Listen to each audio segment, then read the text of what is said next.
Okay, morning everyone, and welcome to our Ifrs 15 training class or our presentation on this revenue standard. And this is in line to prepare you for test 2. I am your presenter, Masmali, and I will be assisting you guys with understanding the standard and how to actually navigate through it. Right. So, just a brief look at our agenda for the day. It's just an introduction, background, scope, the 5-step revenue model, specific coverage of contract costs, disclosure, and then the effective date and transition. Okay. So we decided that we would shorten this somewhat, just to sort of help people. Some people felt the 2-hour class was a bit long, so we decided, okay, we would shorten this a bit, but you guys still will get the slides, so don't stress or worry about that in any way. We will forward these to you, right? So if you look at an introduction, right, we know the main principle of Ifrs 15, and that is what we need to know in order to actually do anything with the standard. And like we said, the main purpose of the standard is that an entity recognizes an amount of revenue for the transfer of promised goods or services to customers, which reflects the consideration to which the entity expects to be entitled as a result of that transfer.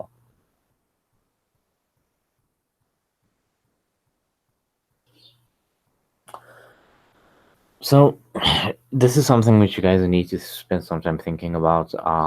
You do need to ponder over this because there are several key points in this slide which actually do dictate when you'd actually use IFRS 15 to recognize revenue, and that's where the key confusion point comes in with a lot of people.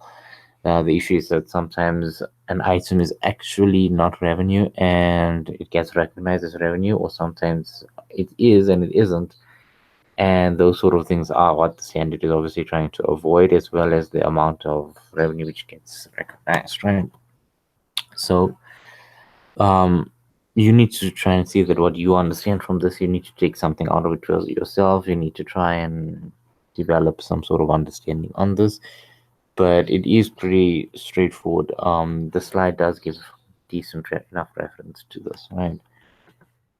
The background is not really something which you would get examined on, but it's just good for you guys to know. So I'd suggest you just go through it, just just so that you are aware of what the background is like. Um, it's just good knowledge for you to have when you are preparing for your studying or with regards to this module. Or with regards to the standard, it's nice. It just gives a bit of a complete background to it. So not something that you need to really know off by heart or anything. But just something that's good to know. Okay, so now we're getting into the actual stuff that you need to be studying, right? So the first part of this presentation is just sort of an administrative thing, but this is actually where the studying really, really, really begins, right? And you need to know that IFRS 15 only applies to revenue from contracts with customers, right? So obviously, the first thing that you need to know is what is a customer or who is a customer. And this is a definition which I would suggest that you do know very, very well. If you have to swatch it off, by all means do that, but this is a definition which you must know, right? And it says that a customer is a party that has contracted with an entity in order to obtain goods or services that are an output of the entity's ordinary activities in exchange for consideration.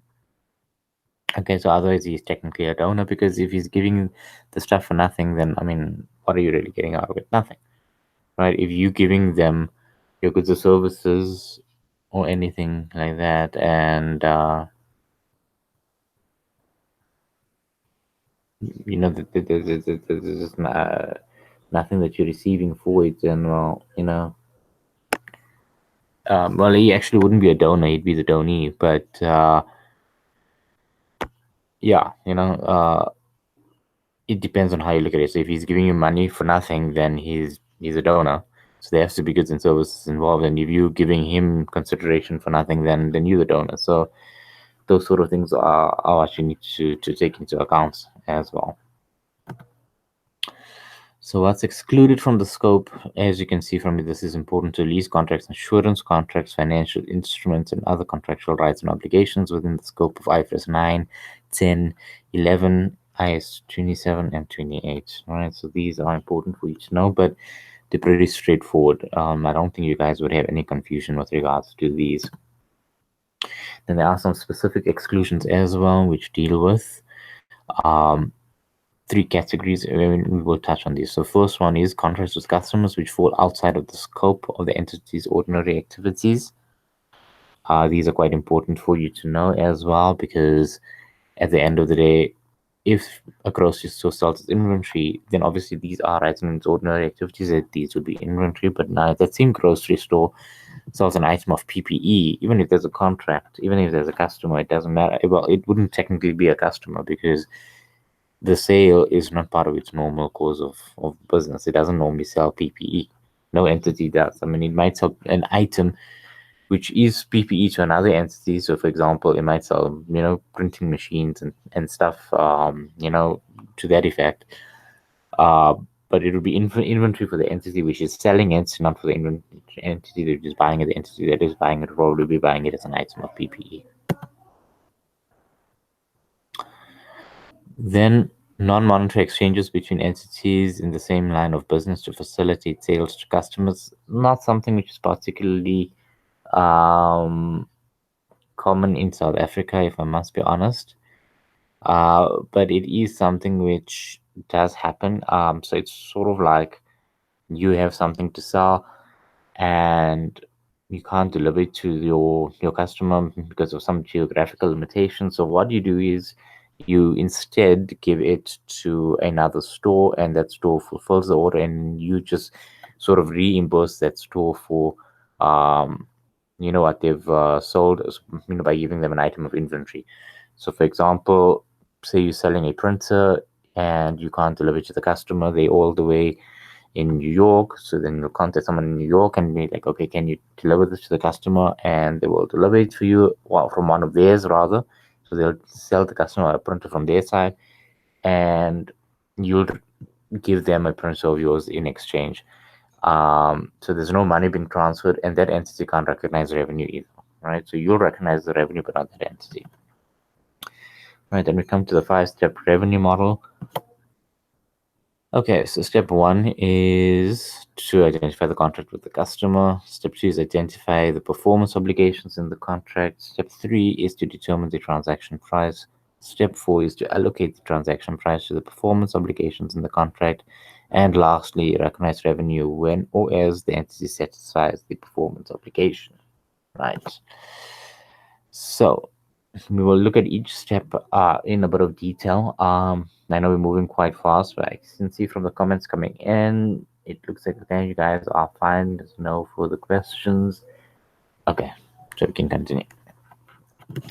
Okay, so in order to identify the contract with the customer, you first need to know what a contract is.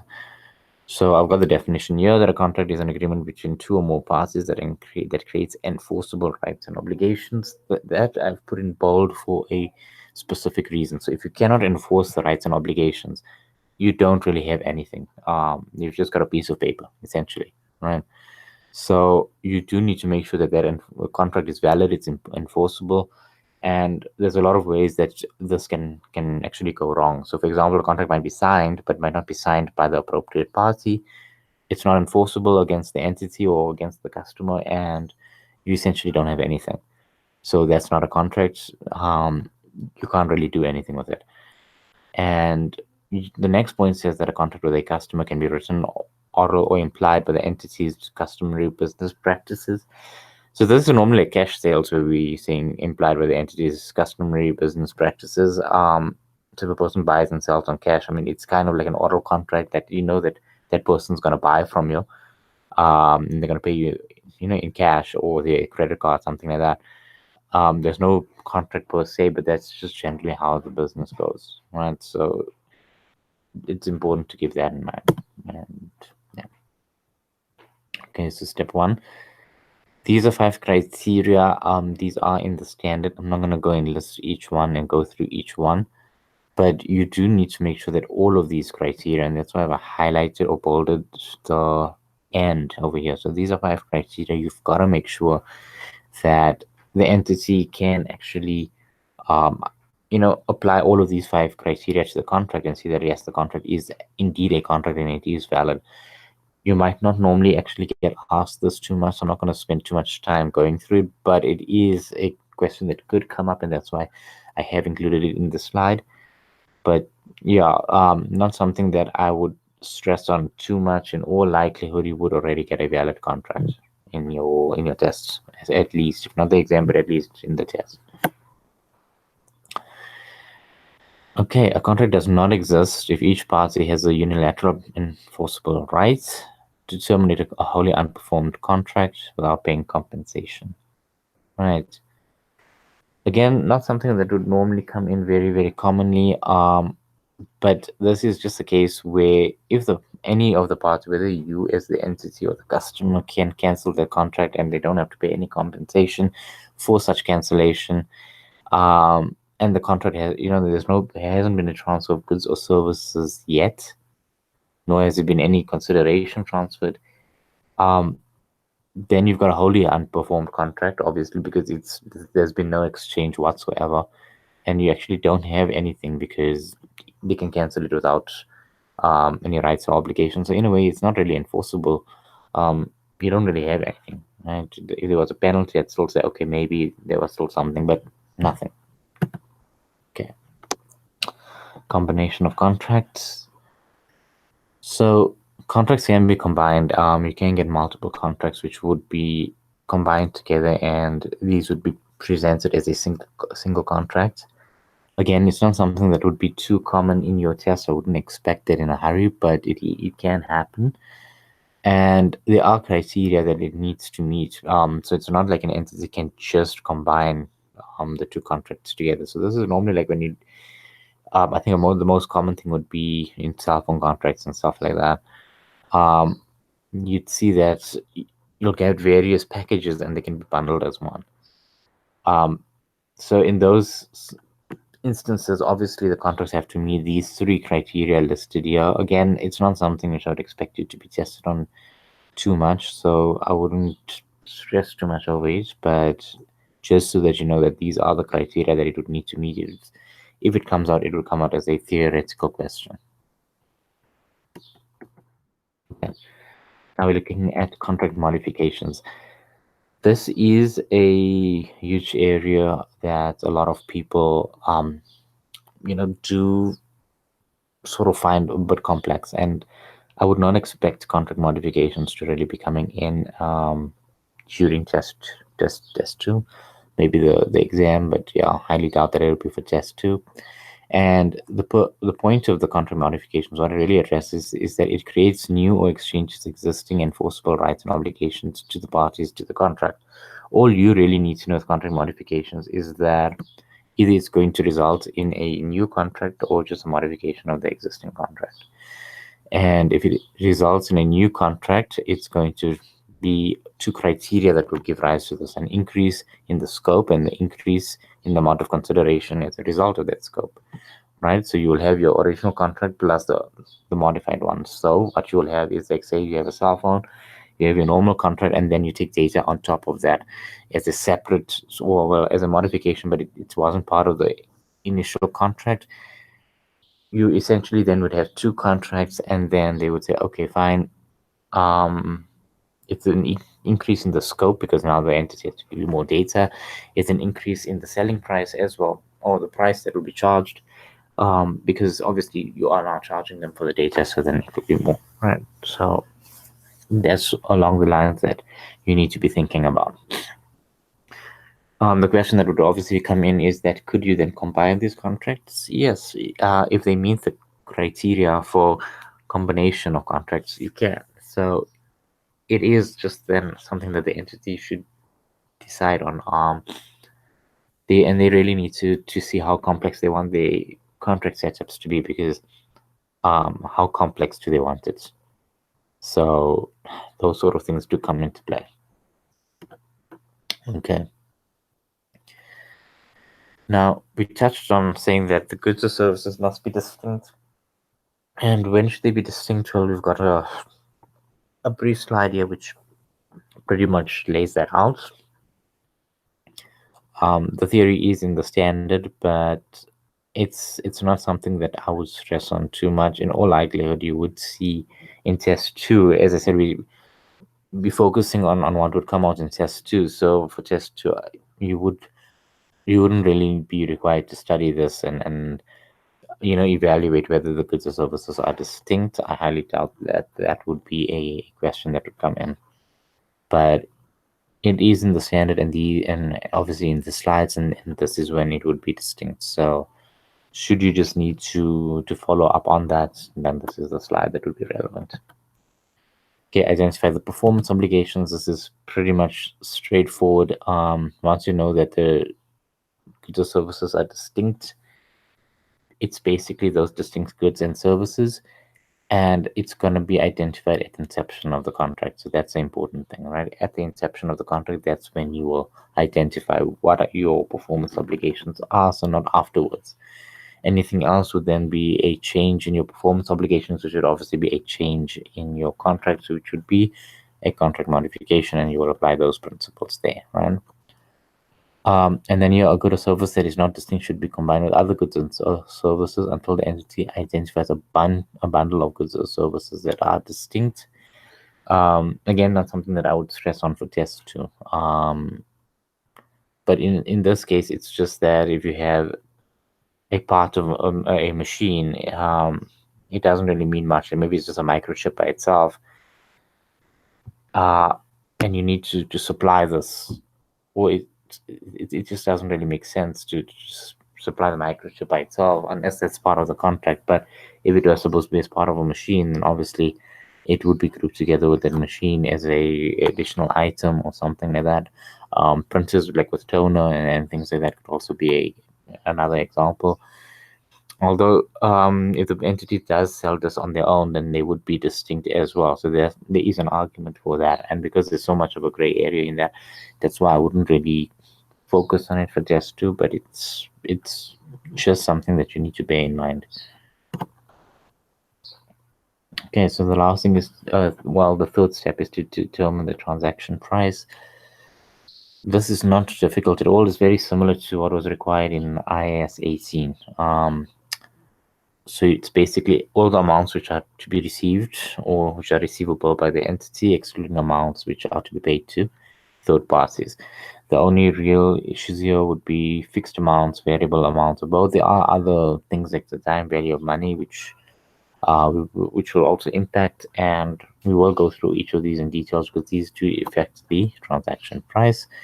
But the principles here are not too complicated, right? So if you're looking at the time value of money as the first consideration, the promised amount of consideration must reflect the time value of money if the contract includes a significant financing component.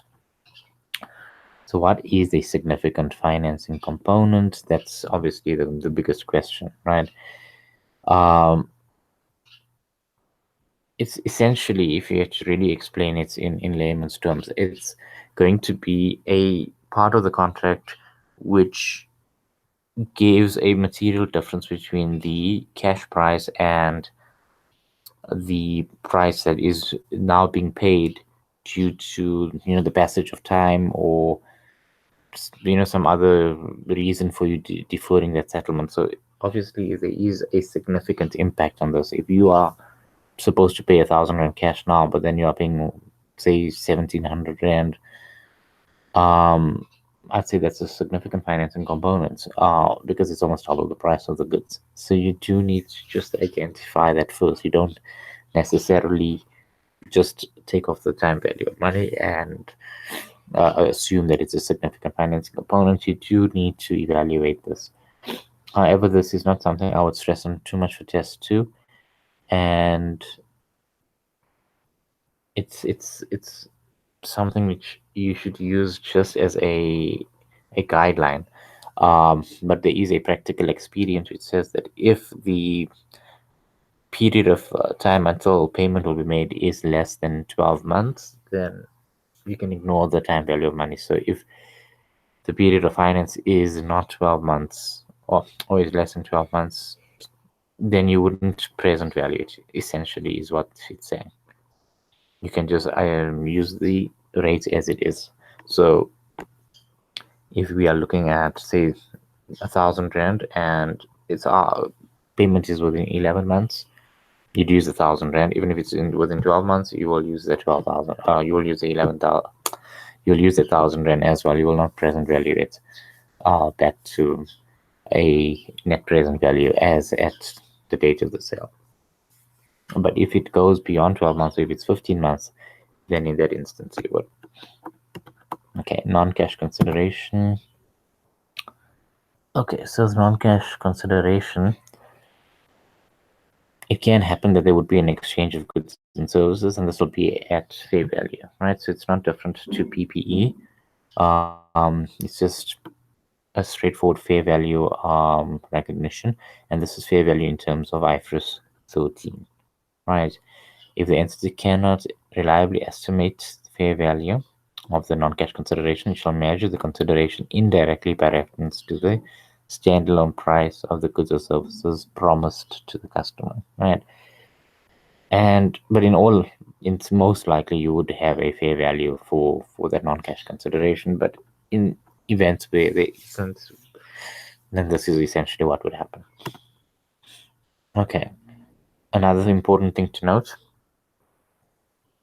assets which are contributed to the entity by the customer to help that entity fulfill the contract will also be non-cash consideration if the entity obtains control of that asset. So say the customer wants us to build something for them, and we say, okay, fine, we'll build it, but we need a machine in order to build it. And the customer says, okay, I'll give you a machine. And we then end up getting control of this machine. We don't even have to return it to the customer. Then essentially that is part of the consideration, and that will be as at fair value as well, right? And then the last thing to note on the transaction price is consideration payable to the customer. So these are amounts that an entity pays or expects to pay to the customer in the form of cash, credit, or other items. So this is pretty much we're looking at discount coupons and things like that, rebates. So Consideration payable to a customer is accounted for in the same way as a regular purchase of goods and services. Right. So in simple terms, if you are going to pay, it just depends on what it is. So if the customer is going to provide you with something in exchange for the payment, then you would account for it from your side as a payment of goods or services to the customer. So you'll debit whatever you got from the customer, credit bank. Okay, but if it's a coupon or a voucher, something that they're entitled to use as a just like a gift card, for example, that would just be treated as a reduction of the transaction price. That's all. Okay, variable consideration. I've included this slide here, but it's not really something I would worry too much about test two, but it is something which might rear its head in the exam, and these are things to actually take note of when you are studying for this during the exam. But for now, it's just important to know what variable consideration is, and you don't need to really spend too much time on it for now. Um, I wouldn't really go overboard with it. Um, if you do need to really understand how to account for it, right? It is in the slides, and it's just that an entity will estimate an amount of variable consideration using either the expected value or the most likely amount. So you're essentially going to estimate an amount and recognize that, and then you will adjust it as the contract is performed and is carried out. So it is a bit of a tricky one, and that's why I wouldn't expect it to come now in test two. Definitely not something I would be stressing about at this point, but it is something that you do need to know. And we will touch on this more in depth during the exam, but not now. Okay. Step 4 is to allocate the transaction price to the performance obligations. So at inception of a contract, the entity allocates the transaction price to the performance obligations identified in step 2. The allocation of the transaction price is based on the standalone selling prices of the underlying goods or services and depicts the amount of consideration to which the entity expects to be entitled in exchange for satisfying each performance obligation. Okay, so this maybe sounds like quite a mouthful, but in essence, this applies where there are more than one, or where there's more than one performance obligation. So there are two or more performance obligations. How do you allocate this? And it's based on the standalone selling price, right?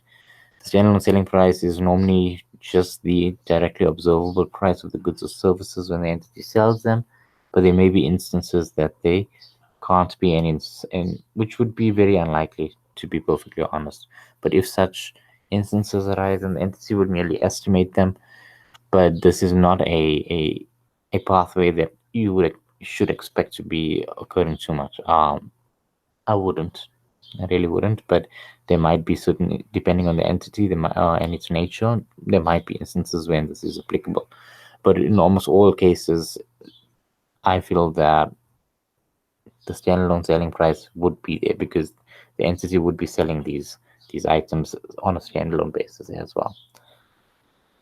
So if you are going to estimate them, then you have these three methods: the adjusted market assessment, expected cost plus the margin, and the residual method. Again, I would not stress on this for test two.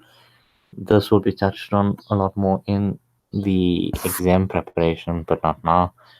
They are in the stand, but again, they're not something which I need you to really focus on too much for now. You're going to just be bogging yourself down. Okay, so let's look at an example quickly. So Extreme Motors enters into an agreement with customer A for the sale of a motor vehicle along with 3 years of service for a total of 300,000. The customer may also acquire the motor vehicle from Extreme Motors without a service plan for a standalone price of 280,000. And Extreme Motors regularly sells the 3-year service plan to customers on a standalone basis for 25,000. Right. So how do you allocate the transaction price? Remember, we said it should be on the standalone selling prices. That's how you will base it. So let's go to that. So we say standalone selling price 283, a service plan 225, total is 305,000. Allocation of the selling price, motor vehicle 3, a service plan, and how did we get to this is going to be the question. So essentially, and we know that the selling price is 300,000, but it needs to be apportioned based on the standalone selling prices. So you will take this 300,000, multiply by the 280, divide by the 305, and that's how you get to the 275,400. And this is free marks. This is easy marks. These are not marks which you want to avoid. All right, because it's literally marks for nothing. It's just doing an apportionment, which is just based on the standalone selling prices. So as I said, that the total is 300,000. You would expect it to be 305 based on the standalone selling prices, but you will just apportion it based on that. That's it. So it's not difficult at all, but it's an area which some people just might not pick up.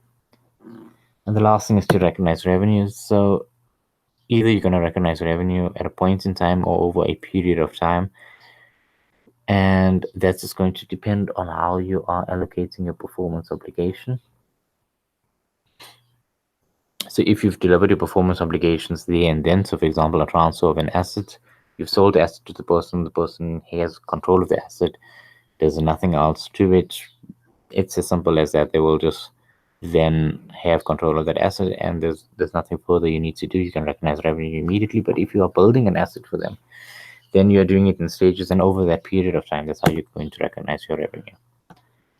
And speaking about period or building, this takes us to contract costs. Now, contract costs, an entity shall recognize the incremental cost of obtaining a contract with a customer if the entity expects to recover those costs, right? And you will recognize this as an asset. And as a practical experience, the entity may recognize the cost of obtaining a contract with a customer as an expense when incurred if the amortization of the asset is 1 year or less. So this would be a case like you need to build an asset for a customer, and there are other costs which maybe you need to incur, like your inventory costs, for example. Those might be costs which are relevant.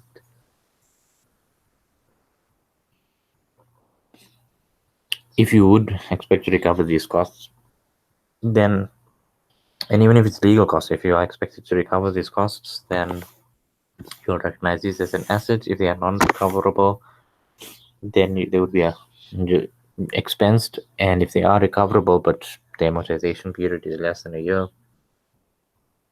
then you will also just consider them to be an expense and just expense them in that year that they are incurred. So it's pretty straightforward. You'll either get recoverable costs, which are recognized as an asset, or non-recoverable costs, which are expensed. And when you look at your recoverable costs, either the amortization period is more than a year or less than a year. If it is less than a year, then you will expense it as well. So if the costs of including the contract are included in the scope of another Ifrs, then you will incur these or account for these costs in accordance with those Ifrs. So if you're looking at Ifrs 16, 36, all of those, 36, 38, IS2, and that's where you need to maybe buy PPE in order to fulfill that contract. It's a cost, but obviously it's not a cost that's going to be governed by IFRS 15. You will then deal with it in terms of these standards or their own standards. So if you bought PPE, or for example, a machine to build the asset for the client, then it will be an asset. You will put it in IAS 16, and it's as simple as that. And that's pretty much the only cases where you would get those. So it'll either be inventory or it'll be an intangible asset or PPE. You wouldn't really find it being incurred in many other ways. Okay, disclosure. So this is dealing more with the qualitative disclosures. In your SFP, you wouldn't really get much dealing with revenue except for contract assets and contract liabilities. You can get refund liabilities and your warranty liabilities and things like that. But again, for purposes of test 2, they are not really something which I need you to stress about too much. I don't think you would get a very big disclosure question on it. But these slides do cover just what any important concept would be. You just need to know that it would be recognized in revenue, and it will be recognized in your statement of profit or loss and other comprehensive income under revenue, how much and when. And that's pretty much what it's going to go on. You wouldn't really be tested on the disclosure parts of it too intensely. Definitely not in test 2. Right. Effective dates and transition. Again, this is just for a by the way type of thing. It's just so that you know that there are two approaches, the full retrospective approach and the modified retrospective approach. Full retrospective approach, you're going to restate. With your modified retrospective approach, you are not going to restate prior periods.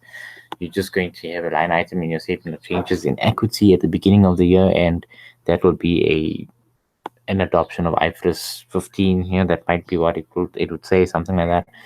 And it'll just adjust your retained earnings with any effect that your adoption of IFRS 15 would have. Obviously, you wouldn't be expected to do that now in your in test 2. So again, the whole point of this is to focus on what's relevant for test 2, and these are it's something that's good to know, but not something that's relevant for test 2. All right, so it's question time. So if there are any other questions, we can deal with it. And I don't, let's see, no, from the comments. Okay, there doesn't seem to be any questions regarding this.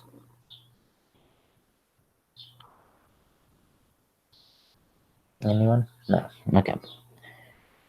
Okay, so if there aren't any questions, then this is it for the lesson. As we said, we weren't gonna stretch it to over 2 hours. We focused on what is very, very relevant, and the slides are comprehensive enough. If you guys do struggle, you are more than welcome to contact us with any of your queries. The slides will be provided to you guys as well.